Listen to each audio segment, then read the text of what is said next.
అదే RTV app వార్తల్ని క్షణాల్లో చదివే అవకాశం ఉంటుంది. ఒక న్యూస్ పేపర్, ఒక టెలివిజన్ ఛానల్ మీ చేతుల్లో ఎప్పుడూ ఉంటాయి.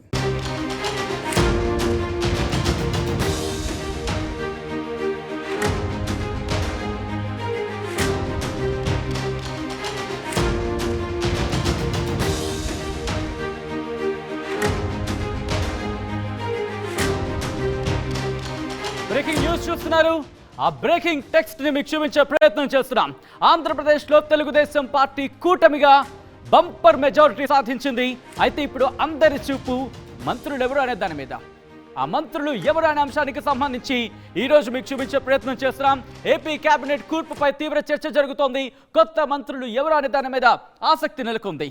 ఈ నేపథ్యంలో బంపర్ మెజారిటీ రావడంతో భారీగా ఆశావహుల సంఖ్య పెరుగుతోంది. సామాజిక వర్గాలు, జిల్లాల వారీగా మంత్రి పదవులకు సంబంధించి జనసేన, బీజేపీకి ఎన్ని కేబినెట్ బెర్తలు ఇస్తారనే దాని మీద ఇప్పుడు ఉత్కంఠకర చర్చ నడుస్తోంది. ఎస్సీ, ఎస్టీలోనూ అత్యధికులు గెలుపొందారు. కత్తి మీద సాములా మారిందని చెప్పుకోవాలి కేబినెట్ కూర్పు. ఏపీలో కేబినెట్ కూర్పు మీద ఇప్పుడు తీవ్రమైన చర్చ జరుగుతోంది. మీకు అందరికీ మేము ఎప్పుడో చెప్పాం, అందరికన్నా ముందుగా, అందరికన్నా వేగంగా, అందరికన్నా ఖచ్చితత్వంతో సమాచారం అందించే ప్రయత్నం చేస్తుంది ఆర్టీవీ అని చెప్పి. తెలంగాణ ఎన్నికల సందర్భంలో కూడా అందరికన్నా ముందుగా, అందరికన్నా వేగంగా, అందరికన్నా ఖచ్చితత్వంతో ఎవరు మంత్రుల అంశానికి సంబంధించి మీ ముందు ఇచ్చే ప్రయత్నం చేశాం. ఇప్పుడు ఆంధ్రప్రదేశ్కి సంబంధించి కూడా ఆ మంత్రులు ఎవరు అనేది మీకు చూపించే ప్రయత్నం చేస్తాను. జిల్లాల వారిగా చూసే ప్రయత్నం చేద్దాం.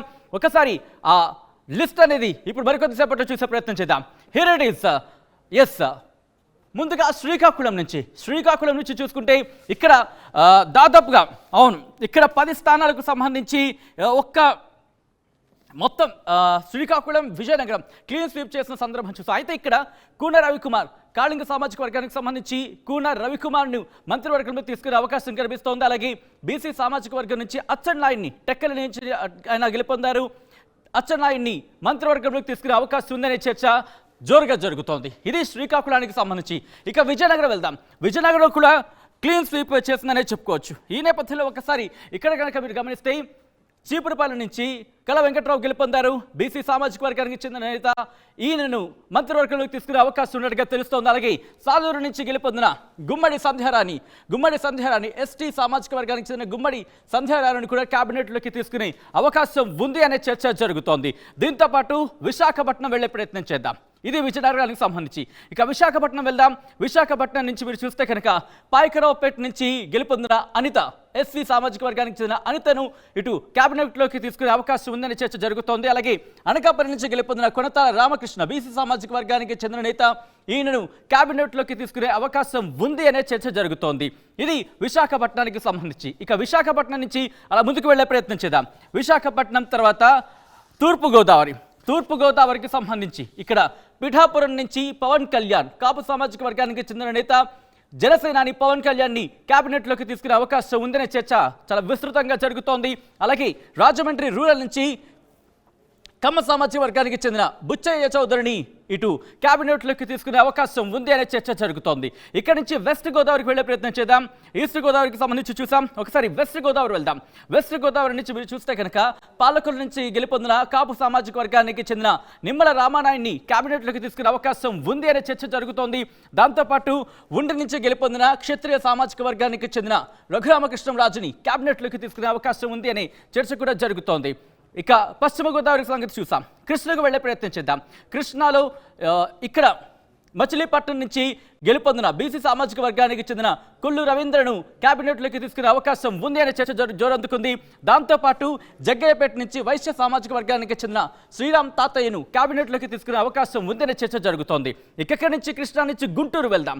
గుంటూరుకు సంబంధించి అక్కడ ఎవరిని మంత్రివర్గంలోకి తీసుకోవచ్చు అనే అంశానికి సంబంధించి చూసే ప్రయత్నం చేద్దాం. ఇక్కడ రేపల్లె నుంచి బీసీ సామాజిక వర్గానికి చెందిన అనగాని సత్యప్రసాద్ని కేబినెట్లోకి తీసుకునే అవకాశం ఉందనే చర్చ జరుగుతోంది.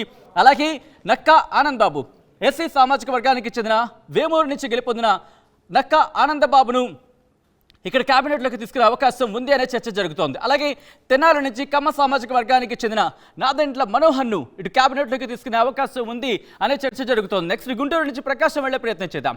ప్రకాశం నుంచి ఎవరిని కేబినెట్లోకి తీసుకోవచ్చు అనే అంశానికి సంబంధించి చూసే ప్రయత్నం చేస్తే కనుక కొండపి నుంచి ఎస్సీ సామాజిక వర్గానికి చెందిన బాల వీరాంజనేయ స్వామి గెలుపొందారు. ఈయనని కేబినెట్లోకి తీసుకునే అవకాశం ఉంది అన్న మాట వినిపిస్తోంది. దాంతోపాటు అద్దంకి నుంచి కమ్మ సామాజిక వర్గానికి చెందిన గొట్టిపాటి రవికుమార్ను కేబినెట్లోకి తీసుకునే అవకాశం ఉందన్న మాట వినిపిస్తోంది. ఇది ప్రకాశానికి సంబంధించి. ఇక నెల్లూరు వెళ్దాం. ఫటా ఫటా ఫటా ఫటా మొత్తం 13 జిల్లాల్లో ఎవరిని కేబినెట్లోకి తీసుకునే అవకాశం ఉంది అనేది మీకు చూపించే ప్రయత్నం చేస్తాం. ఇక నెల్లూరు సంగతి చూస్తే కనుక నెల్లూరు సిటీ నుంచి కాపు సామాజిక వర్గానికి చెందిన నారాయణను కేబినెట్లోకి తీసుకునే అవకాశం ఉందనే మాట వినిపిస్తోంది. అలాగే నెల్లూరు రూరల్ నుంచి రెడ్డి సామాజిక వర్గానికి చెందిన కోటంరెడ్డి శ్రీధర్ రెడ్డిని కేబినెట్లోకి తీసుకునే అవకాశం ఉంది అనే చర్చ జరుగుతోంది. నెల్లూరు నుంచి చిత్తూరు వెళ్దాం. చిత్తూరుకి సంబంధించి చూద్దాం. Here it is. చిత్తూరు నుంచి రెడ్డి సామాజిక వర్గానికి చెందిన పీలేరు నుంచి గెలుపొందిన నల్లారి కిషోర్ కుమార్ రెడ్డిని కేబినెట్లోకి తీసుకునే అవకాశం ఉందనే మాట వినిపిస్తోంది. అలాగే జీడీ నెల్లూరు నుంచి ఎస్సీ సామాజిక వర్గానికి చెందిన విఎం థామస్ను కేబినెట్లోకి తీసుకొచ్చనే మాట వినిపిస్తోంది. ఇక ఇక్కడి నుంచి కడప వెళ్ళే ప్రయత్నించుదాం. కడపలో ఎవరికి సంబంధించి ఎటువంటి చర్చ జరుగుతుందని తెలుసుకునే ప్రయత్నం చేస్తే కనుక ఇక్కడ ఇంట్రెస్టింగ్గా రెడ్డి సామాజిక వర్గానికి చెందిన భూమిరెడ్డి రామ్ గోపాల్ రెడ్డిని ఆయన ఎమ్మెల్సీ ఆయనను ఇక్కడ కేబినెట్లోకి తీసుకునే అవకాశం ఉంది అనే మాట వినిపిస్తుంది. ఇంట్రెస్టింగ్ అనే చెప్పుకోవాలి. అలాగే కడప నుంచి రెడ్డి సామాజిక వర్గానికి చెందిన మాధవిరెడ్డిని కేబినెట్లోకి తీసుకునే అవకాశం పుష్కలంగా ఉంది అనే మాట వినిపిస్తోంది. ఇక్కడి నుంచి కర్నూలుకి వెళ్దాం. కర్నూలులో ఎవరు కేబినెట్లోకి వెళ్ళొచ్చు అనే అంశానికి సంబంధించి చూసే ప్రయత్నం చేద్దాం. Here it is. కర్నూలుకు సంబంధించి చూద్దాం. కర్నూలులో రెడ్డి సామాజిక వర్గానికి చెందిన బనగానపల్లి నుంచి గెలుపొందిన బీసీ జనార్దన్ రెడ్డికి సంబంధించి ఈయన కేబినెట్లోకి తీసుకునే అవకాశం ఉందనే మాట వినిపిస్తోంది. అలాగే నంద్యాల నుంచి మైనారిటీ వర్గానికి చెందిన ఎన్ఎండి ఫరూక్ని కేబినెట్లోకి తీసుకునే అవకాశం ఉంది అనే మాట వినిపిస్తోంది. ఇక అక్కడి నుంచి కర్నూలుకి నుంచి అనంతపురం వెళ్దాం. అనంతపురం సంబంధించి ఎవరు కేబినెట్లో ఉండొచ్చు అనే అంశానికి సంబంధించి చూసే ప్రయత్నం చేద్దాం. Here it is. అనంతపురం ఇక్కడ ధర్మవరం నుంచి పోటీ చేసిన బీసీ సామాజిక వర్గానికి చెందిన సత్యకుమార్ను కేబినెట్లో తీసుకునే అవకాశం ఉంది అనే చర్చ జోరందుకుంది. అలాగే ఉరవకొండ నుంచి కమ్మ సామాజిక వర్గానికి చెందిన పయ్యావల కేశవ్ను కేబినెట్లోకి తీసుకోవచ్చు అనే మాట వినిపిస్తోంది. ఇక అనంతపురం నుంచి నెక్స్ట్ ఆల్ రైట్, అనంతపురం నుంచి అనంతపురం వరకు చూసాం. ఇప్పుడు మా ప్రతినిధి కృష్ణమోహన్ దగ్గరికి వెళ్ళే ప్రయత్నం చేస్తున్నాను. ఎందుకంటే ఇంట్రెస్టింగ్గా ఉన్నాయనే చెప్పుకోవాలి. దాదాపుగా 164కు సంబంధించి అవును, ఇటువంటి నేపథ్యంలో ఎవరికి క్యాబినెట్లు తీసుకునే అవకాశానికి సంబంధించి చాలా కసరత్తు చేస్తోంది ఇటు కూటమి. ఈ నేపథ్యంలో ఆర్టీవీ టీం కూడా అటువంటి కసరత్తే చేస్తుంది. ఎవరిని క్యాబినెట్లోకి తీసుకోవచ్చు, ప్రతి జిల్లాకు సంబంధించి ఉమ్మడి 13 జిల్లాలకు సంబంధించి కసరత్తు చేసింది. కసరత్తు చేసి అక్కడ ఉన్న గ్రౌండ్ లెవెల్ సిచ్యువేషన్ తెలుసుకొని మేము అందించే ప్రయత్నం చేస్తాం. మా ప్రతినిధి కృష్ణమోహన్ అప్డేట్స్ అందించేందుకు లైవ్లో సిద్ధంగా ఉన్నారు. కృష్ణమోహన్, ఉమ్మడి 13 జిల్లాల నుంచి చూసుకుంటే కనుక ఇది చాలా టఫ్ సిచ్యువేషన్ అని చెప్పుకోవాలి. పార్టీకి ఎటువంటి టఫ్ సిచ్యువేషన్, ఇన్ఫాక్ట్ మనం కూడా అటువంటి హార్డ్ వర్కే చేస్తాం. ఎందుకంటే అన్ని స్థానాల నుంచి ఎవరికి ఇవ్వచ్చు, ఎందుకంటే సామాజిక వర్గాలకు సంబంధించి కావచ్చు, సీనియారిటీ కావచ్చు, పార్టీ కష్ట సమయంలో ఉన్న వాళ్ళకి సంబంధించి కావచ్చు, ఇవన్నీ చాలా ఈక్వేషన్స్ని ఫాలో చేస్తూ తీసుకోవాల్సి ఉంటుంది. అయితే నా ఫస్ట్ క్వశ్చన్ ఇంట్రెస్టింగ్గా లోకేష్కి సంబంధించి, ఎందుకంటే క్యాబినెట్కి సంబంధించి ఇన్ని పేర్లు చూసాను. నేనైతే ఇంకా ఎగ్జైటెడ్గా ఉన్నా, మేబీ లోకేష్ కూడా క్యాబినెట్ తీసుకోవచ్చేమో అని చెప్పి. కానీ లాస్ట్ మినిట్ వరకు ఎక్కడ లోకేష్ పేరు వినిపించలేదు. కారణం ఏంటో తెలుసుకోవచ్చా? అసలు ఎటువంటి క్యాలిక్యులేషన్స్ పరిశీలిస్తోంది?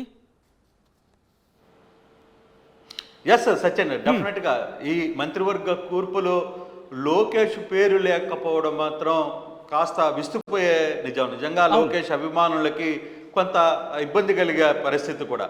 కాకపోతే ఇది నిజం కాబోతుంది అనేది టీడీపీ నుంచి వస్తున్న వర్గాల నుంచి మనకు అందుతున్న సమాచారం. దీని మీద చాలా దూరంగా చాలాసేపు దీని గురించి ప్రయత్నాలు చేశాం, అసలు ఎందుకు లోకేష్కి క్యాబినెట్లో చోటు ఉండట్లేదు అని. కానీ లోకేష్ ఈసారి మాత్రం పూర్తిగా కార్యకర్తల కోసమే పని చేయాలి, పార్టీ క్యాడర్కి పూర్తిగా అందుబాటులో ఉండాలి. తన తండ్రి చంద్రబాబు నాయుడు ముఖ్యమంత్రి హోదాలో ఉన్నారు, తర్వాత పవన్ కళ్యాణ్ని అక్కడ డిప్యూటీ సీఎంగా చూడబోతున్నారు. అవకాశం ఉంటే పవన్ కళ్యాణ్కి డిప్యూటీ సీఎం సీట్ రాబోతుంది. సో ఇటువంటి పరిస్థితుల్లో క్యాడర్ కష్టాలని ఆదుకోవడంలో ఇంత బంపర్ మెజార్టీ ఇచ్చారు. 161 మెజార్టీని నిజంగా అనుకుంటే టీడీపీ వాళ్ళే ఎక్స్పెక్ట్ చేయలేదు. అంత మెజారిటీ ఇచ్చిన ప్రజలకి ఖచ్చితంగా నేను అందుబాటులో ఉంటే బాగుంటుందని అని ఆయన స్వయంగా చెప్తున్నారు. అందుకే ఈసారి తన మంత్రివర్గంలో కూర్పు కోసం ఈసారి తన మంత్రివర్గంలో నాకు అవసరం లేదు, మీరు ఏ విధంగా అయినా సరే పార్టీ గెలుపు కోసం పనిచేసిన కార్యకర్తల్ని నాయకులకి పదవులు ఇవ్వండి, అలాగే మనకి కష్టకాలంలో నిలిచిన జనసేనకు సీట్లు ఇవ్వండి, అలాగే బీజేపీతో కూడా మనం పొత్తులో ఉన్నాం కాబట్టి ఆయన ఈ వ్యవహారం మీద చాలా సీరియస్గానే వర్కౌట్ చేస్తున్నారు అనేది. అందుకనే తనకి సీటు లేకపోయినా మంత్రి బర్త్ లేకపోయినా పర్లేదు, నేను పూర్తిగా కూడా కార్యకర్తలకి అందుబాటులో ఉంటాను అనే ఒక నిర్ణయానికి వచ్చినట్టుగా చాలా స్పష్టంగా మనకు ఒక సమాచారం అయితే ఉంటుంది. కరెక్ట్, అందులో భాగంగానే ఆయన తీసుకున్న నిర్ణయం కూడా చాలామంది కార్యకర్తలు హర్షం వ్యక్తం చేస్తున్నారు. బేసిక్గా చాలామందితో మంత్రులు లేకపోతే లోకేష్ ఎలా ఉంటుంది, మీరేమనుకుంటున్నారంటే ఎస్ మాకు గతంలో కూడా కొంత గ్యాప్ వచ్చింది, ఆ గ్యాప్ని ఆ కార్యకర్తలకి నాయకుడికి మధ్య సంబంధం లేకపోవడం వల్లనే ఈ సమస్యలు వచ్చాయి. ఇప్పుడు మనం చూడొచ్చు, చంద్రబాబు ఇక్కడ వైసీపీ 151 బంపర్ మెజార్టీ వచ్చిన తర్వాత కేవలం 11 స్థానాలకి పడిపోయారు అంటే అక్కడ గ్యాప్. ఇప్పుడు నాయకులందరూ ఎమ్మెల్యేలు అందరూ కూడా మాట్లాడుతుంది ఒకటే, వైసీపీలో ఓడిపోయిన ఎమ్మెల్యేలు వీళ్ళందరూ మాట్లాడుతుంది మాకు నాయకుడికి మధ్య సంబంధాలని మధ్యలో వ్యక్తులు అంటే మీడియేటర్లు, చుట్టుపక్కల ఉన్న మీడియేటర్లు ఒక కోటరి మమ్మల్ని పూర్తిగా కూడా దూరం చేసింది జగన్మోహన్ రెడ్డికి. జగన్మోహన్ రెడ్డి కోసం అన్ని రకాల ప్రయత్నాలు చేసినా మేము గెలవలేకపోవడానికి కూడా కారణం ఈ కోటరే అని సాక్షాత్తు ఎమ్మెల్యే పదవులకి పోటీ చేసి ఓడిపోయిన నాయకులే మాట్లాడుతున్నారు. ఇక అంటే ఎమ్మెల్యేలకే నాయకుడితో రిలేషన్ లేనప్పుడు ఇంకా కార్యకర్త ఎక్కడి నుంచి ఓటేస్తాడు? కార్యకర్త ఎవరి దగ్గరికి వెళ్ళాలి? తన కష్టానికి చెప్పుకోవాలన్నా, తన నష్టాన్ని చెప్పుకోవాలన్నా ఎందుకు వెళ్ళాలి, ఎక్కడికి వెళ్తాడు అనేది అర్థం కాని పరిస్థితి. ఎమ్మెల్యేలే రోడ్ల మీద బయట కనీసం కూర్చోమని చెప్పే అధికారులు కూడా సీఎంఓలో లేకపోవడం వల్లనే మేమంతా ఓడిపోయామని చెప్పి మాట్లాడుతున్న పరిస్థితి మనం చూసాం. జక్కంపూడి రాజా చాలా క్లియర్గా చెప్పారు, జరుగుతున్న ల్యాప్సెస్ ఎక్కడైతే జరిగింది, ఎందుకు ఇంత ఘోర పరాభవం మూటగొట్టుకున్నామంటే కారణాలు ఇవే. చుట్టూ ఉన్న కోటరీ ఏం చెప్తుందో నాయకుడికి చెప్పదు, నాయకుడు ఏం చెప్తున్నాడో ఈ కోటరు డైరెక్ట్గా కార్యకర్తకు కావచ్చు, నాయకుడికి కావచ్చు తెలియకపోవడం. ఈవెన్ ఒక ఎమ్మెల్యేనే ఆ స్థానానికి పోలేకపోతే అక్కడ పరిస్థితి ఏముంటుందో చాలా అర్థమవుతున్న పరిస్థితి. సో ఇటువంటి సిచ్యువేషన్నే లోకేష్ చాలా క్లియర్గా అర్థం చేసుకున్నారు. ఇటువంటి పరిస్థితులు రాకూడదు, కార్యకర్తలు ఎన్ని ఇబ్బందులు పడి ఈసారి కూటమిని అధికారంలో తీసుకురావడానికి, తెలుగుదేశం పార్టీని అధికారంలో తీసుకురావడానికి ఎన్ని తమ ప్రాణాలని అడ్డంగా పనంగా పెట్టి ఈరోజు ఆ వర్కౌట్ చేసుకున్నారు కాబట్టి మాకు ఇంత బంపర్ మెజార్టీ వచ్చిన పరిస్థితి. సో అటువంటి పరిస్థితుల్లో కార్యకర్తకి అండగా ఉండాలి అనేది తాను తీసుకుంటున్న నిర్ణయం అన్నట్టుగా ఆయన చెప్తున్న పరిస్థితి. కానీ ఆయన చాలా క్లియర్గా లోకేష్ అందుకే తన పదవికి కూడా భర్తకు మంత్రి పదవి కూడా త్యాగం చేయబోతున్నారు అనేది మనకు వస్తున్న సమాచారం. ఎందుకంటే ఇప్పటికీ చాలా మంది అంటారు అసలు లోకేష్ లేకుండా మంత్రివర్గం లేదు అని. గతంలో ఆయన ఓడిపోయినా కూడా ఆయనకి మంత్రి పదవి ఇచ్చారని చెప్పి చాలాసార్లు ఆయనతో మాట్లాడారు. ఒక ఎమ్మెల్సీని కట్టబెట్టి ఆయనకి మంత్రి పదవిని చేశారు, దొడ్డిదారులో మంత్రి పదవి అయ్యాడు అని చెప్పుకున్నారు. కానీ ఈసారి 91,000 ఓట్ల మెజార్టీతో గెలుపు, 91,500 ఎక్కడైతే ఓడిపోయారో అక్కడే తాను గెలిచి తన సత్తా ఏందో చూపించుకున్నాడు నారా లోకేష్. అటువంటి వ్యక్తి ఈరోజు మంత్రి పదవులను కూడా త్యాగం చేస్తున్నాడంటే కార్యకర్తలకి అండగా ఉండాలి, కార్యకర్తలకి అందుబాటులో ఉండాలి, కార్యకర్తకి ఏమి జరిగినా నేనున్నాను అనే భరోసా కల్పించాలి అనే ఉద్దేశం మీదనే ఈ ప్రయత్నం చేస్తున్నాడు అనేది చాలా స్పష్టంగా అర్థమవుతుంది సచిన్. అందుకే బర్త్లో నుంచి తన త్యాగం, ఎందుకంటే 23 మంది కంటే 25 మంది కంటే ఎక్కువ మంత్రి పదవులు ఇవ్వలేరు. సమస్య ఏంటి, గెలిచిన వాడు పోటీ చేసిన ప్రతి ఒక్కడు గెలిచేశాడు. సో ఆ షేర్ లో 25 మంది కంటే మంత్రి పదవులు ఎక్కువ ఇవ్వాల్సిన పరిస్థితి లేదు. సో ఉన్న దాంట్లో తన త్యాగం చేస్తే నాయకుడు కూడా తను నమ్ముతారు అని చంద్రబాబు లోకేష్ చాలా క్లియర్ గా భావిస్తున్నట్టుగా అర్థమవుతుంది. అందుకే మంత్రి పదవికి కూడా తాను దూరంగా ఉండాలని ఒక నిర్ణయానికి వస్తున్నట్టుగా సమాచారం ఉంది. కానీ ఇంట్రెస్టింగ్ యాడింగ్ టు దిస్, ఎందుకంటే మీరు అన్నట్టుగా లోకేష్కి ఇన్ఫాక్ట్ మంత్రి పదవి లేదు అని చెప్పి అనుకుంటున్న సందర్భంలో ఇక్కడ చాలామంది సీనియర్స్ కనిపిస్తున్నారు, ముఖ్యంగా గంటా లాంటి వాళ్ళు కావచ్చు, లేకపోతే మరికొంతమంది. సో వీళ్ళకి సంబంధించి ఎందుకంటే ఏం జరుగుతోంది అని ఒక ఇంట్రెస్టింగ్ డిస్కషన్ ఇప్పటికే స్టార్ట్ అయ్యింది. వాళ్ళు ఎందుకు ఎందుకు తీసుకోవట్లేదు అనే అంశానికి సంబంధించి అంటే ఎటువంటి అంశాన్ని పరిగణలోకి తీసుకుంటోంది సీనియర్స్ విషయంలో? ఖచ్చితంగా విశాఖ జిల్లాలో గంటా లాంటి వ్యక్తులు దాదాపుగా భారీ మెజార్టీతో గెలిచిన పరిస్థితి కూడా మనం చూసాం. అయితే గంటా శ్రీనివాసకు సంబంధించిన ఫ్యామిలీ రిలేషన్స్లో భీమవరంలో తన సొంత తన తన బంధువు ఒక వ్యక్తి జనసేన నుంచి పోటీ చేసి రామాంజనేయులు గెలిచిన పరిస్థితి ఉంది. మరోవైపు సొంత షట్టుకుడుగా ఉన్న నారాయణ నెల్లూరు నుంచి ప్రాతినిధ్యం వహించారు. ఆయన నెల్లూరులో ఆల్మోస్ట్ ఆల్ నెల్లూరు కావచ్చు, తర్వాత పార్టీ కార్యక్రమాలన్నిటికీ కూడా చాలా పెద్ద ఎత్తున ఆయన నిర్వహించిన పరిస్థితి ఉంది. తన స్టాక్ క్యాంపెయినింగ్, తన వ్యవస్థలన్నింటినీ పార్టీ కోసం పనిచేసి దాదాపుగా ఫైనాన్షియల్ పరంగా కూడా చాలా వరకు ఆదుకున్నారు. కాబట్టి నారాయణకి ఛాన్స్ డెఫినెట్గా నెల్లూరు టౌన్ నుంచి నారాయణకి మరోసారి మంత్రి పదవి దక్కే పరిస్థితి స్పష్టంగా ఉంటుంది. ఒకే కుటుంబంలో ఎంతమంది అనిపిస్తాం? ఉండేది 25 మంది. అన్ని సామాజిక సమీకరణాలు చూసుకోవాలి, సామాజిక ఈక్వేషన్స్ వర్కౌట్ చేసుకోవాలి. ఒకవైపు జనసేన పార్టీకి 3 సీట్లు ఇవ్వాల్సిన పరిస్థితి, 3 బర్తులు అంటున్నారు, 3 బర్తులు కన్ఫర్మ్ చేసే పరిస్థితి ఉంది. బీజేపీ గెలిచిన వాళ్ళకి 2 మంత్రి పదవులు ఇచ్చే పరిస్థితి ఉంది. సో ఈ ఈక్వేషన్స్లోనే కొత్త వారికి కావాలి, అలాగే పనిచేస్తున్న వాళ్ళని మనం ఆదుకోవాల్సిన పరిస్థితి ఉంది. ఎవరైతే పార్టీ కోసం శ్రమించారో వాళ్ళందరికీ కూడా చాలామంది ఇప్పుడు మనం చూస్తున్నాం. బుచ్చయ్య చౌదరి లాంటి వాళ్ళు 6 సార్లు 7 సార్లు గెలిచి ఇప్పుడు వరకు 2 సార్లు ఆంధ్రప్రదేశ్లో వచ్చినా కూడా మంత్రి పదవి ఆయనకు వచ్చిన పరిస్థితి లేదు. అటువంటప్పుడు ఈసారి కొంతమంది సీనియర్ని కలపాలి, యష్ కొత్త బ్యాచ్ని గొట్టిపాటి రవి లాంటి వ్యక్తులను కూడా, యంగ్ బ్యాచ్ని కూడా కథ నడపాలి. కిషోర్ కుమార్ రెడ్డి, నల్లారి కిషోర్ కుమార్ రెడ్డి లాంటి పిల్లర్ నుంచి పోటీ చేసి గెలిపించిన వ్యక్తులు లాంటి వాళ్ళకి ఇవ్వాలి. అలాగే పార్టీ బ్యాక్ ఎండ్లో ఎవరైతే రాంభూపాల్ రెడ్డి ఉన్నారో, తర్వాత నెల్లూరు జిల్లాలో బీదా రవిచంద్ర ఉన్నారో, ఇటువంటి వ్యక్తులు చాలా వెనకాల బ్యాక్ ఎండ్.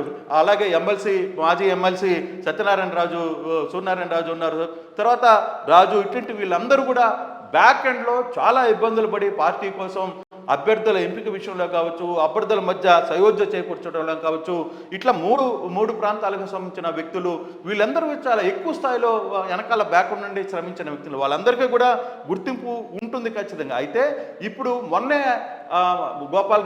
గోపాల్ ఖచ్చితంగా రామ్ గోపాల్ ఎమ్మెల్సీగా పోటీ చేసి పట్టభద్రుల స్థానంలో నుంచి ఆయన గెలుపొందారు. కాబట్టి అటువంటి స్థానంలో ఎమ్మెల్సీగా ఉన్నారు కాబట్టి అతనికి కూడా కడప జిల్లాలో ప్రాతినిధ్యం వహిస్తున్నారు కాబట్టి అతనికి ఒక అవకాశం మంత్రి పదవిని ఇస్తే యంగ్ వాళ్ళకి, యంగ్ బ్లడ్ ఉన్న వాళ్ళకి కొంత కోఆర్డినేషన్ చేసినటువంటిది, ఎక్కువగా వాళ్ళని ఈసారి రాజకీయాలు ఇంకా ఎక్కువ కాలం నడపాలి అనే ఒక ప్రయత్నం చేస్తున్నట్టుగా చాలా స్పష్టంగా కనపడుతుంది సత్యన్. అందుకే మనం ఒకసారి చూసుకుంటే శ్రీకాకుళం జిల్లాలో కోన రవికుమార్ కాళింగ సామాజిక వర్గానికి సంబంధించిన ఆమదాల వరుస నుంచి గెలిచిన కోన రవి గారికి ఈసారి ఛాన్స్ ఉండే కనిపిస్తుంది.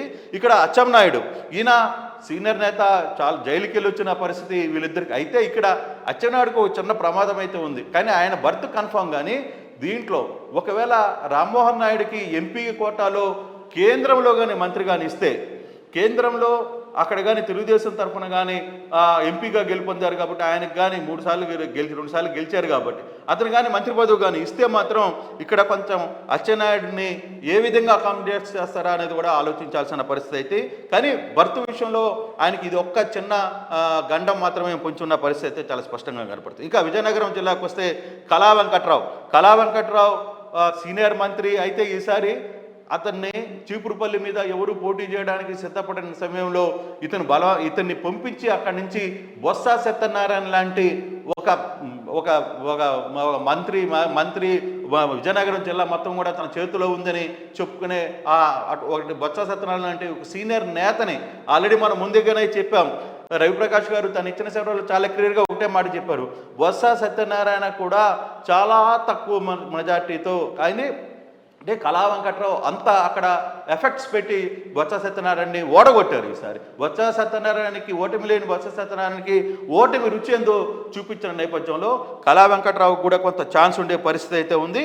ఇక సాలూరు నుంచి పోటీ చేసి గెలుపొందిన గుమ్మడి సంధ్యా రాణి ఎస్టీకి అక్కడ మరో మంత్రి పదవి ఇచ్చే పరిస్థితి అయితే కనపడుతుంది.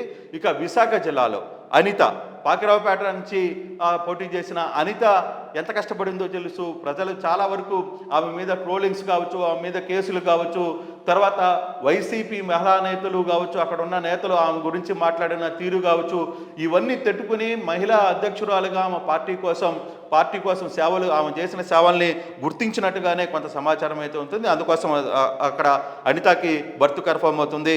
మరోవైపు అనకాపల్లి నుంచి కొనతాల రామకృష్ణ ఎవరైతే గౌర సామాజిక వర్గానికి సంబంధించిన కొడతాల రామకృష్ణారో ఆయన జనసేన పార్టీ నుంచి పోటీ చేశారు. గతంలో ఈయన కాంగ్రెస్లో కూడా మంత్రిగా పనిచేసిన అనుభవం ఉంది, సీనియర్ వ్యక్తి కాబట్టి జనసేనకి ఇవ్వాల్సిన 3 బర్తుల్లో కొడతాల రామకృష్ణ పేరు కూడా ఉంటుంది అనేది ఒక సమాచారం ఉంటుంది. ఇక తూర్పుగోదావరి జిల్లాకు సంబంధించి చూసుకుంటే ఇక పిఠాపురం నుంచి పవన్ కళ్యాణ్కి డిప్యూటీ సీఎం ఖచ్చితంగా ఇస్తున్నారు అనేది ఒక సమాచారం అయితే తెలిసింది. ఇది అందరికీ తెలిసిన పరిస్థితి. ఇక్కడ రాజమండ్రి రూరల్, ఇందాక నేను ముందుగానే చెప్పాను, రాజమండ్రి రూరల్ నుంచి పోటీ చేసిన గోరంట్ల బుచ్చయ్య చౌదరి మొదటి సీటు కన్ఫర్మ్ చేసి అనౌన్స్మెంట్ చేసిన బోని మన బుచ్చయ్య చౌదరి. సో ఈ బుచ్చయ్య చౌదరి మొదటి అనౌన్స్మెంట్ ఈవీఎం దగ్గర నుంచి మొదటి రౌండ్ నుంచి కూడా అది వాళ్ళకి కలిసి వచ్చింది. అదే కాకుండా 6 సార్లుగా ఎమ్మెల్యేగా గెలుపొందారు. ఇది చివరి ఎన్నిక కాబట్టి అతనికి చాలాసార్లు చెప్తూనే వచ్చారు ఇది నా లాస్ట్ ఎన్నిక. కానీ ఈసారి అత్యధిక మెజార్టీతో అక్కడ గెలుపొందిన పరిస్థితి ఉంది. ఒక సీనియర్ కూడా అక్కడ ఇచ్చిన పరిస్థితి ఉంటుంది అనేది బుచ్చయ్య చౌదరి లాంటి వ్యక్తికి ఈసారి మంత్రి పదవి కన్ఫర్మ్ అయ్యే అవకాశాలు ఉన్నట్టుగా స్పష్టమవుతుంది. మరోవైపు పశ్చిమ గోదావరి జిల్లాలోనే నిమ్మల రామానాయుడు పాలకొల్లు నుంచి పోటీ చేశారు. ఆయన వరుసగా గెలుపొందు వచ్చారు. చాలా ప్రజలకి అందుబాటులో ఉండే వ్యక్తి. ఈసారి ఎటువంటి పరిస్థితుల్లో అతనికి రామానాయుడికి ఇవ్వాలని చెప్పి పార్టీ వర్గాలు భావిస్తున్నాయి.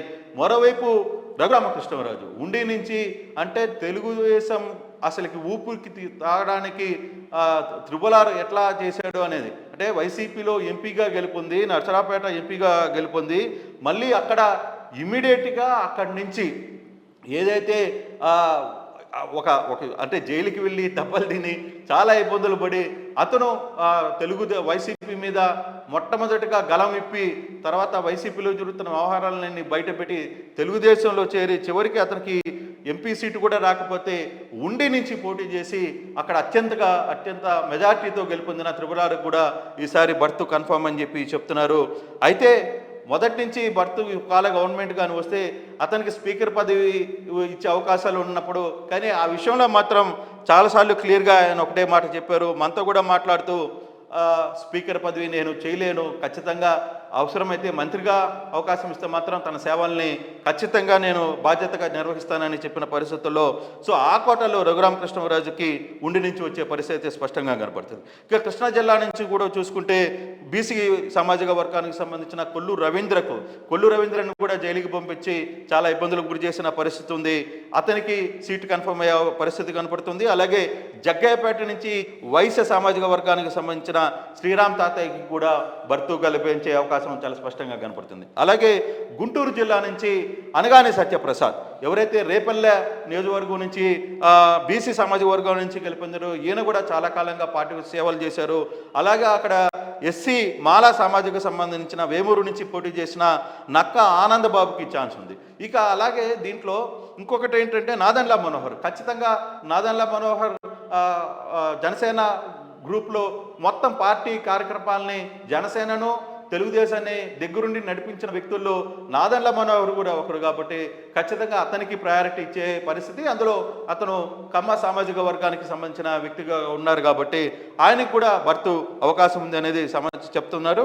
ప్రకాశం జిల్లాకు సంబంధించి డోలా బాల వీరేంజయ స్వామి ఎస్సీ కొండేపి సంబంధించిన వ్యవహారం, అలాగే గుట్టుపాటి రవికుమార్ ఎవరైతే అద్దంకి నుంచి పోటీ చేసి గెలుపొందారో వీళ్ళిద్దరికీ ప్రకాశం జిల్లా నుంచి ఛాన్స్ వచ్చే పరిస్థితి స్పష్టంగా కనబడుతుంది. నెల్లూరు జిల్లా నుంచి పొంగూరు నారాయణ, ఈయన నారాయణ సంగతి ఇందాకనే మనం మాట్లాడుకున్నాం. గంటా శ్రీనివాసరావు కావచ్చు, వీళ్ళందరికీ దీనికంటే ముందు పార్టీకి చాలా బ్యాక్ ఎండ్గా ఉండి పార్టీ యాక్టివిటీస్ని పార్టీ వ్యవహారాన్ని మొత్తం కూడా నారాయణ నడిపారు కాబట్టి నారాయణకి ఖచ్చితంగా సీటు ఉండబోతుంది. అలాగే కోటమిరెడ్డి శ్రీధర్ రెడ్డి 2 సార్లు వైసీపీలో మా ఎమ్మెల్యేగా గెలుపొంది పార్టీకి అంటే అధికారంలో ఉండంగానే దాదాపుగా సంవత్సరం ఉన్న ముందే అక్కడ వైసీపీ మీద ఎదురు తిరిగి అధికారుల వ్యవహార శైలి అక్కడ అతను కూడా అదే చెప్పాడు ఆ రోజు. చాలా ఖచ్చితంగా పార్టీలో మొట్టమొదటిగా పార్టీ నుంచి రెబల్ ఎమ్మెల్యేగా బయటకు వచ్చిన వ్యక్తులు కోటమిరెడ్డి శ్రీధర్ రెడ్డి చాలా బయటకు వచ్చి అధికారుల వ్యవహార శైలి ఇప్పుడు అధికారులు మాట్లాడుతున్నారు. ఇప్పుడు వైసీపీ ఎమ్మెల్యేలు ఓడిపోయిన ఎమ్మెల్యేలు అక్కడున్న కోటరీ గురించి మాట్లాడుతారు. కానీ ఈ వ్యవహారాన్ని శ్రీధర్ రెడ్డి 1.5 రోజుల ముందే 1.5 సంవత్సరం ముందే బయటకు వచ్చి మాట్లాడిన వ్యక్తులు ఆయన ముందుకు వచ్చారు కాబట్టి సో ఆయనకు కూడా రెడ్డి సమాజ వర్గంలో ఈసారి ఛాన్స్ ఉంది అనేది చాలా స్పష్టంగా అర్థమవుతుంది. ఇక చిత్తూరు జిల్లా నుంచి నుంచి నల్లారి కిషోర్ కుమార్ రెడ్డి పిలేరు నుంచి గెలుపొందారు. ఆయన 2 సంవత్సరాలు లాస్ట్ టైం ఓడిపోయినప్పటికీ కూడా అక్కడే నిలబడి పోటీ చేసి చాలా ఇష్యూస్ని ఎదుర్కొని చిత్తూరు జిల్లాలో పార్టీ కోసం పనిచేసిన వ్యక్తుల్లో నల్లారి కిషోర్ కుమార్ రెడ్డికి రెడ్డి సామాజిక వర్గం నుంచి పీలేరు నుంచి గెలుపొందిన అతనికి సీట్ ఇవ్వబోతున్నారు. అలాగే థామస్ జిడి గంగాధర్ నెల్లూరు నుంచి కూడా డిప్యూటీ సీఎం వాళ్ళ కుటుంబాన్ని అక్కడ వాళ్ళ అడ్డాగా ఉన్న కుటుంబాన్ని దాన్ని ఓడగొట్టి అక్కడ ఎస్సీ సామాజిక వర్గం నుంచి గెలుపొందారు కాబట్టి థామస్కి. అలాగే కడప జిల్లా ఇందాక నేను చెప్తున్నట్టుగా భూమిరెడ్డి రామ్ గోపాల్ రెడ్డి ఎవరైతే ఎమ్మెల్సీగా ఉన్నారో ఆయన బ్యాక్ ఎండ్లో ఎవరైతే పార్టీ కార్యక్రమాల్లో భారతీయ ఎలక్షన్స్లో బ్యాక్ ఎండ్లో చాలా వరకు రామ్ గోపాల్ రెడ్డి కావచ్చు, లేకపోతే బీదా రవిచంద్ర నెల్లూరు జిల్లా నుంచి బీదా రవిచంద్ర కావచ్చు, అలాగే మన ఉండి దగ్గర నుంచి వచ్చే సత్యనారాయణ కావచ్చు, సూర్యనారాయణ కావచ్చు, రాజు ఎమ్మెల్సీ మాజీ ఎమ్మెల్సీ వీళ్ళందరూ కూడా కలిసి చాలా వరకు కూడా పార్టీకి బ్యాక్ ఎండ్లో పార్టీ కోసం నిలబడి కార్యకర్తల్ని ఎమ్మెల్యేల మధ్య గ్యాప్ని తర్వాత నాయకుల మధ్య గ్యాప్ని వీటన్నిటిని సర్ది చేయడంలో చాలా వరకు సీరియస్గా ఉంది. మరి వాళ్ళిద్దరికి ఎందుకు ఇవ్వట్లేదు బీదాకి లేకపోతే రాజు కంటే? వాళ్ళు ఎమ్మెల్సీ పదవిలో లేరు, మళ్ళీ ఎమ్మెల్సీగా వాళ్ళిద్దరిని తీసుకోవాల్సిన పరిస్థితి, అందువల్ల కొంత ఆలస్యమయ్యే పరిస్థితి అయితే కనపడుతుంది. ఇప్పుడు కరెంట్ ఎమ్మెల్సీగా ఆయన పదవిలో ఉన్నాడు కాబట్టి రామ్ గోపాల్ రెడ్డికి ఖచ్చితంగా భర్తీ రాబోతుంది. ఇక మాధవిరెడ్డి కడప టౌన్లో ఇక్కడ ఇంట్రెస్టింగ్ క్వశ్చన్, ఎందుకంటే ఇప్పటికీ 133 ఎమ్మెల్యేల మధ్య ఇప్పుడు పోటీ ఉన్న నేపథ్యంలో ఒక ఎమ్మెల్సీని తీసుకోవడంతో మరింత అంటే ఒక ఎమ్మెల్సీకి ఇవ్వడంతో ఇది మరింత ఇబ్బందికర వాతావరణం కాదా? అటువంటి ఆలోచన ఏమైనా చేస్తోందా? ఒక ఎమ్మెల్సీకి ఇవ్వడం అంటే బహుశా ఇవన్నీ ఆలోచించుకోవాలి 133 ఎమ్మెల్యే సందర్భంలో కూడా.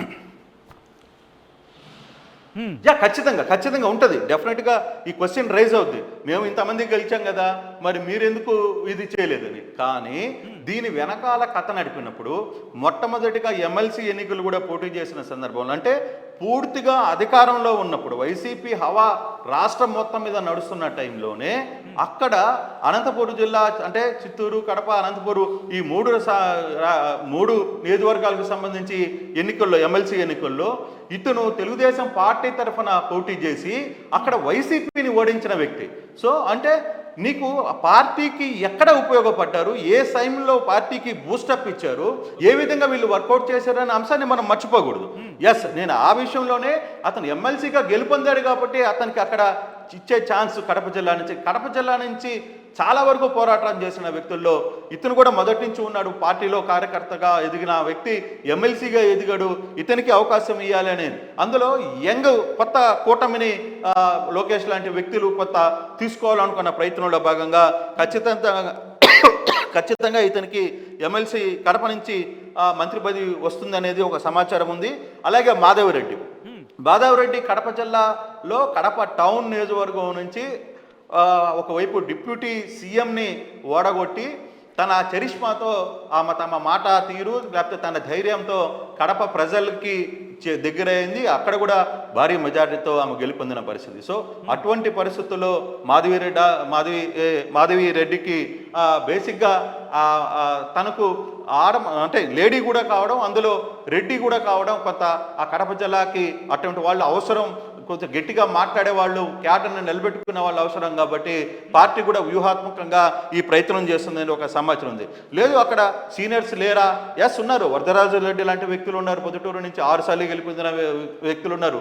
బీజేపీ నుంచి ఆదినారాయణ రెడ్డి అక్కడ పోటీ చేసి జమ్మలమడుగు లాంటి ప్రదేశాలు కూడా ఆయన గెలుపొందారు. ఎస్ నిజమే, వీళ్ళిద్దరు కూడా సీనియర్స్, గతంలో కూడా మంత్రులుగా చేసిన వ్యక్తులు. అయినప్పటికీ కూడా ఒక యంగ్ బ్లడ్ని మనం ఎంకరేజ్ చేయాలని ఆలోచన చేస్తున్నట్టుగా టీడీపీలో చాలా స్పష్టంగా సమాచారం అయితే కనబడుతుంది. ఇక కర్నూలు జిల్లా నుంచి చూసుకుంటే కర్నూలు నుంచి బీసీ జనార్దన్ రెడ్డి బనగానపల్లి నుంచి ఇచ్చే పరిస్థితి. ఇక్కడ మీరు ఆ ఎక్స్ప్లెనేషన్కి వెళ్లే ముందు కర్నూలుకి సంబంధించి ఆ 2 పేర్లు చూడగానే మొట్టమొదటి నాకు అంటే ఎవరికైనా తగులుతున్న పేరు ఏంటంటే భూమా అఖిలప్రియకు సంబంధించి లిస్టులో ఈ పేరు కనిపించలేదు. ఎందుకంటే గతంలో మంత్రిగా చేస్తున్నారు, కానీ ఇప్పుడు లిస్టులో సరే ఫస్ట్ భూమా అఖిలప్రియ కొన్ని పేర్లు అనేవి టక్మని తగులుతూ ఉంటాయి ఒక ఎక్స్పెక్టేషన్కి సంబంధించి. కానీ ఎక్కడ కూడా భూమా అఖిలప్రియ పేరు అనేది కర్నూలుకి సంబంధించి ఎక్కడా కనిపించలేదు. అంటే ఎస్ ఖచ్చితంగా రాబుల్స్లో అఖిలప్రియ పేరు కూడా ప్రస్తావనకు వచ్చిన పరిస్థితి ఉంది. ప్రస్తావన కూడా చేశారు. అఖిలప్రియ కూడా అక్కడ నిలబడి పోరాటం చేశారు, గెలుపొందారు అనేది. అలాగే కర్నూలు జిల్లాలో కొంతమంది సీనియర్ నేతలు కూడా అక్కడ గెలుపొందారు. కానీ బీసీ జనార్దన్ రెడ్డి గతంలో ఆయన మొన్న ఓడిపోయినప్పటికీ కూడా కానీ పార్టీ యాక్టివిటీస్లో, పార్టీ కార్యక్రమాల్లో, పార్టీకి సంబంధించిన చాలా వ్యవహారాలు ఉంటాయి. ఓన్లీ రాజకీయాల్లో పార్టీ గెలుపు ఓటములు ఒకటే కాదు ముఖ్యం, దాని బ్యాక్ అండ్ కథ నడిపించాలి, చాలా వ్యవహారాలు చాలా వెనకాల చేయాలి, దాని వెనకాల ఆర్థిక పరమైన సమస్యలు ఉంటాయి, చాలా ఇష్యూస్ ఉంటాయి. కష్టకాలంలో పార్టీని ఆదుకున్నవాడు కావాలి, పార్టీ వెనకాల ఉండి నడిపించేవాడు కావాలి. అటువంటి ఈక్వేషన్స్ కూడా కొన్ని దగ్గర చూసే పరిస్థితి ఉంటుంది. ఎందుకంటే ఎవరు పార్టీని పట్టించుకోకపోతే మరి పార్టీ ఎలా నడవాలి, కార్యకర్తలు ఏదైనా జరిగితే ఏం చేయాలి? సో ఇటువంటి ఇష్యూస్ కూడా చాలా ఉంటాయి. నేను ఖచ్చితంగా ఆలగడ్డలో సంబంధించిన దాంట్లో కూడా ఆ పేరు భూమా అఖిలప్రియ పేరు చాలా స్పష్టంగా ఉంది. కానీ అక్కడున్న కొన్ని ఈక్వేషన్స్, అక్కడున్న కొంత సమస్యలు ఇవన్నీ కూడా పార్టీ ఆలోచిస్తుంది. కాబట్టి బీసీ జనార్దన్ రెడ్డికి అక్కడ ఒక ఛాన్స్ ఇచ్చి, అలాగే ఫరూక్ సీనియర్ వ్యక్తి, ఖచ్చితంగా మైనారిటీకి సంబంధించిన వ్యక్తి కాబట్టి అక్కడ మైనారిటీలో ఫరూక్కి ఛాన్స్ ఇచ్చే అవకాశం, నంజాల్లో శిల్ప వాళ్ళ ఫ్యామిలీని ఓడగొట్టిన పరిస్థితి కూడా ఉంది కాబట్టి కొంత సీనియర్ కాబట్టి అతనికి మంత్రి పదవి ఇస్తారా, స్పీకర్ని ఇస్తారా అనేది కూడా కొంత చర్చ కూడా జరుగుతున్న పరిస్థితి మనం చూడాలి. ఇక అనంతపురం జిల్లాలో ఇక్కడ చాలా ఇంట్రెస్టింగ్ పరిస్థితి అయితే కనపడుతుంది. ఇక్కడ ధర్మవరం నుంచి ఊహించిన అవును, నాకు కూడా చాలా క్వశ్చన్స్ రైజ్ అయ్యాయి. ఎందుకంటే సీనియర్స్ ఉన్నారు అక్కడ పార్టీ నుంచి, అంటే వైసీపీ నుంచి దీంట్లోకి వచ్చిన గుమ్మనూరు జయరాం లాంటి సీనియర్స్ ఉన్నారు, కాలువ శ్రీనివాసులు ఉన్నారు, ఇలా పరిటాల సునీత ఇన్ఫాక్ట్. సో ఇక్కడ ఇలాంటి పేరు ఎక్కడా కూడా క్యాబినెట్ కి సంబంధించాను. కానీ అవునా నిజమా ఈ క్వశ్చన్స్ నాకు రైజ్ అయ్యాయి. ఏం జరిగిందంటే ఈ క్యాలిక్యులేషన్ సంబంధించి ఎటువంటి అంశాలు పరిశీలిస్తుంది? ఖచ్చితంగా ఇక్కడ చాలా యాక్టివిటీస్, ఎందుకంటే అనంతపురం జిల్లాలో పరిటాల కుటుంబం ఒక సునీతమ్మ గెలిచారు, తర్వాత చాలామంది సీనియర్లు అక్కడ గెలిచిన పరిస్థితి అయితే ఉంది. అనంతపురం జిల్లాకు సంబంధించి ఇతర నేతలు, అక్కడ ఉన్న పట్టున్న నేతలందరూ కూడా అక్కడ గెలుపొందిన పరిస్థితి అయితే ఉంది. అయితే ఇక్కడ వచ్చిన సమస్య, జేసీ ఫ్యామిలీస్ ఉన్నాయి, ఇక్కడ వాళ్ళు కూడా గెలుపొందారు. అయినప్పటికీ కూడా ఇక్కడ ఒక కొత్త ఈక్వేషన్ అయితే వచ్చింది. ఎక్కడైతే ధర్మవరంలో బీసీ సామాజిక వర్గానికి సంబంధించి బీజేపీ నుంచి పోటీ చేసిన సత్యకుమార్ ఎవరైతే ఉన్నారో, సత్యకుమార్ అక్కడ కేతిరెడ్డిని దాదాపుగా 13,000 14,000 లీడింగ్ ఉన్న కేతిరెడ్డిని చివరికి 4,000తో దాన్ని ఓవర్కమ్ చేసి గెలుపొందిన వ్యక్తి సత్యకుమార్. నిజంగా చాలా ఇంట్రెస్టింగ్ జరిగింది. లాస్ట్ వరకు కూడా దీని మీద పెద్ద టెన్షన్ వాతావరణంలోనే జరిగింది. అయితే బీజేపీకి సత్యకుమార్కి ఉన్న ఈక్వేషన్స్, ఎందుకంటే సత్యకుమార్ కేంద్ర స్థాయిలో పనిచేసినారు, అక్కడ ఉన్న చాలా కాంటాక్ట్స్ ఉన్నాయి, చాలా వరకు మంచి పరిచయాలు ఉన్నాయి అతనికి. ఈ పరిచయాలన్నీ కూడా అతనికి ఈసారి మంత్రి పదవి లభించడంలో చాలా కీలకంగా పనిచేస్తుంది అనేది చాలా స్పష్టంగా అర్థమవుతున్న పరిస్థితి. అందులో భాగంగానే సత్యకుమార్కి బీజేపీ నుంచి ఇచ్చే 2 సీట్లలో 1 సీటు బీజేపీ నుంచి సత్యకుమార్కి ఇవ్వబోతున్నారు అనేది ఒకటి. రెండవది పయ్యావుల కేశవ్, ఉరవకొండ నుంచి పయ్యావుల కేశవ్, బేసిక్గా పయ్యావుల కేశవ్ మొన్న కూడా గెలిచారు, ఈసారి కూడా పయ్యావుల కేశవులు గెలిచారు. అయితే పయ్యావుల కేశవ్ పార్టీ కోసం బ్యాక్ఎండ్లో చాలా వరకు పనిచేసిన పరిస్థితి అయితే ఉంది, చాలా కష్టపడ్డారనేది ఒక సమాచారం ఉంది. ఈ కమ్మ సామాజిక వర్గానికి సంబంధించిన వ్యక్తులు మిగతా వాళ్ళు ఉన్నప్పటికి కూడా, పరిటాల లాంటి కుటుంబం ఉంది, తర్వాత చాలామంది అక్కడ పనిచేశారు యాక్టివ్గానే, ఇతర ఫ్యామిలీస్ కూడా గట్టి ఫ్యామిలీస్ ఆడ పనిచేసి ఉన్నప్పటికీ కూడా కేశవ్ని ఈసారి మంత్రి పదవిని చేయాలి. ఎందుకంటే గతంలో పరిటాల కుటుంబానికి మంత్రి పదవిని ఇచ్చారు. సో ఒకసారి వాళ్ళకి ఇచ్చాం కాబట్టి ఈసారి వేరే ఈక్వేషన్ని వర్కౌట్ చేద్దామనే ఒక ఈక్వేషన్ అయితే నడుస్తున్నట్టుగా కొంత సమాచారం ఉంది. మేబీ 1 కేస్ 2 కేసులో కూడా పరిటాల సునీత ఫ్యామిలీకి కూడా ఛాన్స్ కూడా ఉంది, ఛాన్స్ లేదని నేను చెప్పలా. బట్ ఇక్కడున్న ఈక్వేషన్స్లో కొంత ప్రయారిటీ, ఏలో ఎవరున్నారు, బిలో ఎవరున్నారు, సిలో ఉన్నారు. కారణం బహుశా భారీ మెజారిటీ గెలవడం కూడా ఈ టఫ్ సిచ్యువేషన్ కి బహుశా కారణమేమో ఇక్కడ. డెఫినెట్ గా, ఎందుకంటే 161 మంది ఎమ్మెల్యేలు గెలిచారు. ఎవరికి ఇవ్వాలి, ఎంతమందికి ఇవ్వాలి, ఏ క్యాస్ట్ ఈక్వేషన్స్ ఉంటాయి, ఎస్సీలకు ఇవ్వాలి, సామాజిక వర్గాలకు సంబంధించిన ఎస్టీలకు ఇవ్వాలి, మైనారిటీకి ఇవ్వాలి, బీసీలకు ఇవ్వాలి, కాపులకు ఇవ్వాలి, కమ్మలకు ఇవ్వాలి, రెడ్లకు ఇవ్వాలి, మైనారిటీలకు ఇవ్వాలి, ఇన్ని ఈక్వేషన్స్ ఉన్నప్పుడు కొన్ని సమస్యలు తప్పవు. నిజంగానే పార్టీ అధినేతకు తల బొప్పి కొడుతుంది ఈ వ్యవహారంలో కూడా, ఎందుకంటే ప్రెజర్స్ ఉంటాయి, అక్కడ ఒత్తిళ్లు ఉంటాయి. బహుశా వైసీపీ లాగా 2 టర్మ్లుగా క్యాబినెట్ కి సంబంధించి కూడా ఆలోచన జరిగే అవకాశం ఉందనుకోవాలా ఇక్కడ? అంటే బహుశా 2 టర్మ్లు కాకపోవచ్చు, అంటే అటువంటి సినారియో.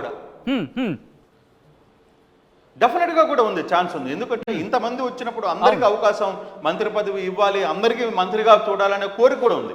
దీంట్లో ఫస్ట్ టర్మ్ మార్చి ఛాన్స్ మిస్ లాస్ట్ మూమెంట్ వరకు. ఎందుకంటే ప్రమాణ స్వీకారానికి పార్టీ వర్గాలు ఫోన్లు చేసే వరకు కూడా లాస్ట్ మూమెంట్ వరకు కూడా ఈక్వేషన్స్ మారిపోతుంటాయి.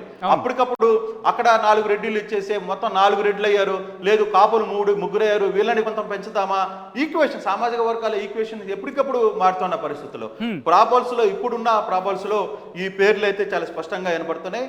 బహుశా రేపు ఎల్లుండి మంత్రివర్గానికి ప్రమాణ స్వీకారం, చంద్రబాబు ప్రమాణ స్వీకారం అయిన తర్వాత ఈ ముందుగా అనౌన్స్ చేస్తారా, లేదు ఆయన ప్రమాణ స్వీకారం అయిన తర్వాత అనౌన్స్ చేస్తారా అనేది వేచి చూడాల్సిన పరిస్థితి అయితే కనబడుతుంది. Sachin right Krishnamohan, thanks for the update. మొత్తంగా అయితే మాత్రం అక్కడ జరిగిన సినారియోని వివరించే ప్రయత్నం చేసినందుకు thanks lot for that. And ఒక్కసారి స్క్రీన్ మీద మీరు చూస్తున్నారు 13 ఉమ్మడి జిల్లాలకు సంబంధించి ఎవరిని క్యాబినెట్లోకి తీసుకోబోతున్న అంశానికి సంబంధించి ఆర్టీవీ మీ ముందుంచే ప్రయత్నం చేస్తుంది. ఆర్టీవీ టీం దీని మీద కూర్చుంది.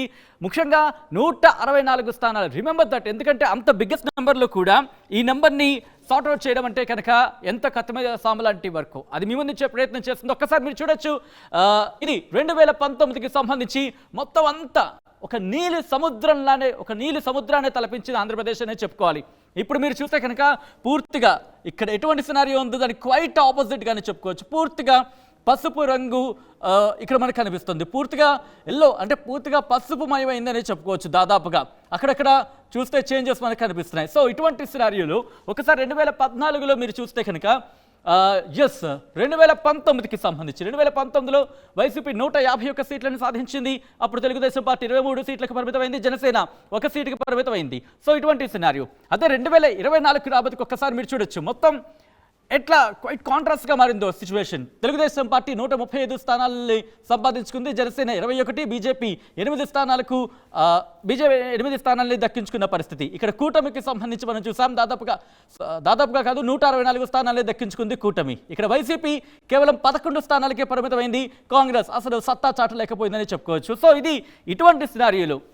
ముఖ్యంగా 164 స్థానాలను దక్కించుకున్న తర్వాత ఎటువంటి కత్తి మీద సాము లాంటి పను అర్థం చేసుకోవచ్చు. మంత్రివర్గ కూర్పుకి సంబంధించి క్యాబినెట్కి సంబంధించి ఆ కూర్పుకి సంబంధించి ఎటువంటి కత్తి మీద సాము లాంటి పను అర్థం చేసుకోవచ్చు. ఇటువంటి నేపథ్యంలో గతంలో వైసీపీ అంటే 2019 సందర్భంలో ఎలాగైతే 2 టర్మ్స్ క్యాబినెట్కి సంబంధించి ఆలోచన చేస్తుందో అటువంటి ఆలోచన ఇప్పుడు కూటమి కూడా చేయబోతుందంటే కనుక అటువంటి డిస్కషన్ కూడా జోరందుకుంది. సో చూద్దాం మరి ఎటువంటి క్యాబినెట్కి సంబంధించి అంటే 2 సార్లు ఉండబోతుందా, లేకపోతే ఒకసారి క్యాబినెట్ పూర్తిగా కొలువు తీరబోతున్న అంశానికి సంబంధించి మాత్రం ఆ డిస్కషన్ జరుగుతోంది. మీ ముందుంచిన 26 కావచ్చు, ముఖ్యంగా 25 మందిని దాదాపు కన్ఫర్మ్ చేసే పరిస్థితి.